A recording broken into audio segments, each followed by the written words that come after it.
जय श्री राम। श्री राम चैनल के दर्शकों को मेरा बार बार नमन।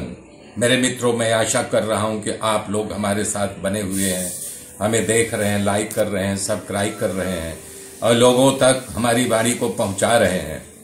मेरे मित्रों, श्री रामचंद्र जी पूरी राज्यसभा में निवेदन करते हैं, बाल्यकाल, जवानी और बुढ़ापा, उसके बाद आगे की गाथा जोड़ रहे हैं काल।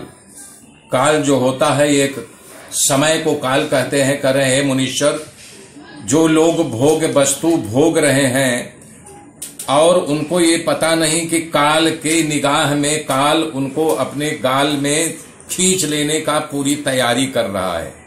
उनका जो मनोरथ सिद्ध होता है कि हमने ये आज ये वस्तु प्राप्त कर ली है, कल और प्राप्त करूंगा, लेकिन उसके पीछे काल ही सिर्फ दिखाई नहीं दे रहा है।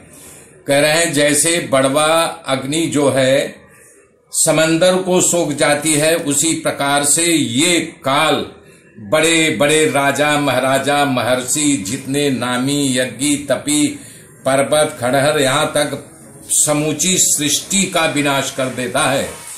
युग वर्ष कल्प के रूप में काल ही प्रकट है।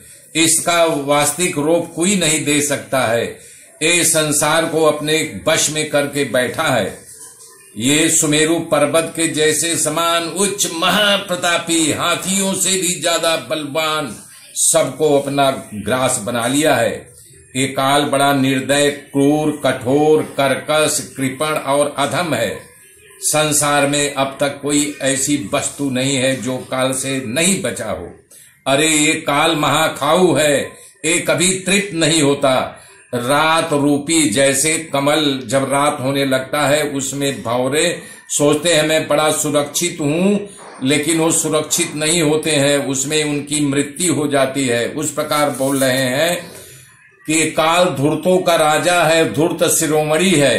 कह रहे हैं कि कितना भी तोड़ा जाए टूटता नहीं, इसे जलाया जाए तो जलता नहीं, खंड खंड किया जाए तो ये खंड होता नहीं। एक पल में किसी चीज को ये प्रकट कर देता है और दूसरे पल में गायब कर देता है।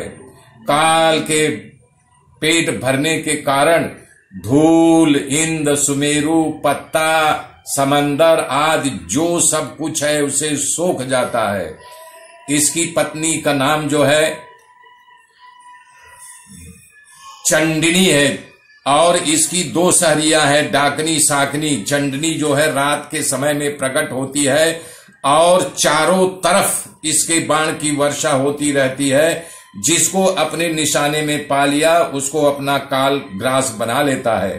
कह रहे हैं मेरे गुरुवर, ये तुच्छ महान कीर्ति किसी काम की नहीं, ये मेरा राजमहल किसी काम का नहीं, ये भोग किसी काम का नहीं।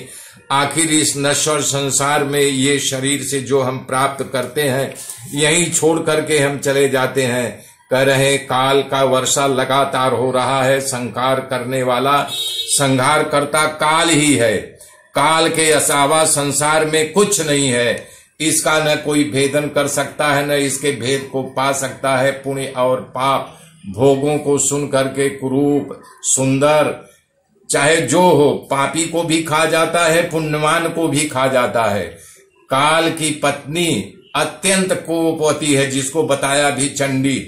ये नाना प्रकार के यानी कि रोगों को उत्पन्न कर देता, नाना प्रकार के भोगों को उत्पन्न करके उनको भोग भुगा करके अपने मुंह का ग्रास बना लेता है। मेरे मित्रों, आगे की गाथा कल सुनाएंगे, सुनते रहिए, बने रहिए। जय श्री राम, जय श्री राम, जय श्री राम।